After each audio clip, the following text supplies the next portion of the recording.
Hi, and welcome to Future Focus. Today, we're talking about the future of e-commerce. It's an area that is changing rapidly, and it will have a major impact on how many small businesses prioritize their technology and customer focus.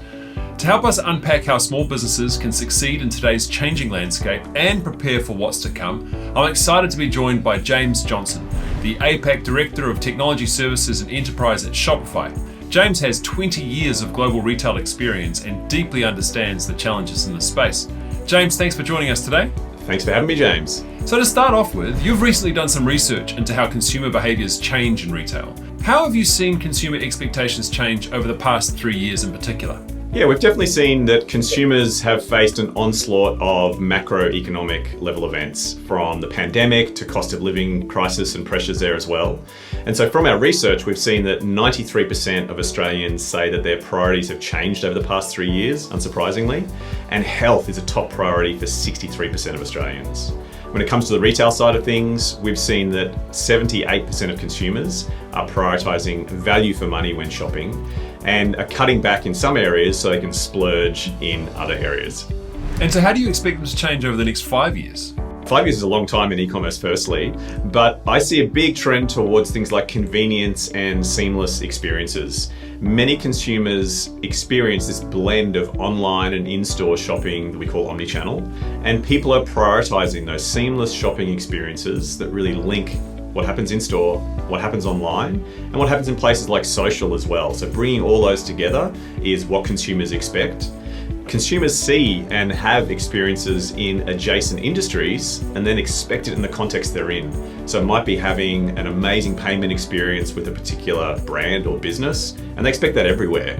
So consumers will only increase in terms of their level of expectation, and it's up to us as merchants and retailers and businesses to really keep up with those expectations. Artificial intelligence seems to have been in every industry, especially recently, but we're seeing a lot of it in retail and e-commerce right now. What are the biggest opportunities for AI that you see in the sector? There's two different lenses you can apply here. So there's both how do I improve a customer experience and how do I improve an employee experience? And great retailers and great businesses are blending those two together. So from a customer experience perspective, that is things like help me find that right product, help me have a better logistics and a delivery experience, help me have automation around things like customer service. And from the employee perspective, that's really saying, help me do my job better.